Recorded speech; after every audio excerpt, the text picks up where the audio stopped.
Well, good morning. Quite a night last night.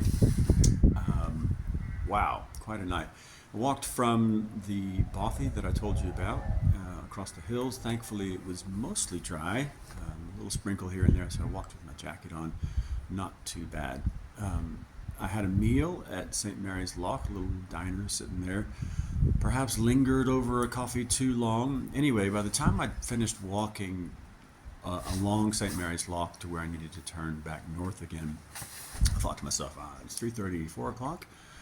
It turned out to be almost 6, and the sun was coming down, and more importantly, the wind and the rain were coming up. So at that point, I began looking for a place to stay, and there wasn't that many available. I spoke to a sheep rancher, a farmer. I said, "Can I stay in your barn, your shed up here?" Yeah, if you want to. First one had two large bulls in it. And I thought I'll just let them have that for themselves. The second one looked like it was falling down until I found this place here.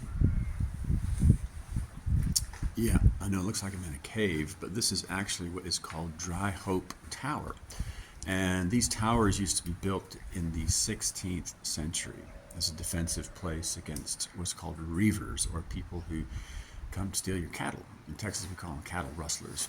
That's where the word bereavement comes from. To bereave is to lose, and to lose your cattle is to be bereaved of your beasties.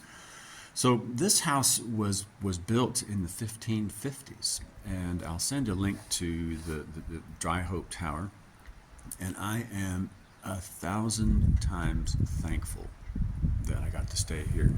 You can see there's my little tent right in the middle of things. And man, let me tell you, the wind was crazy last night. I would not be surprised to learn it was gale force winds, 50, 60 miles an hour. Not a place to be when you're in your tent. My friend from Germany who I met yesterday said she was always afraid that camping in a tent she'd get blown away. And so I'm sure she was really frightened last night. I was in here in Dry Hope Tower. So the plan today is to walk to Traquair and then maybe on to Peebles, a little bit ahead of schedule. So anyway, thanks for your own ongoing interest in this little project, and I will post a link to Dry Hope Tower. Maybe you can come visit sometime and bring your tent. It's a great place to stay. So from up here, you get a much better sense of how big this place actually is.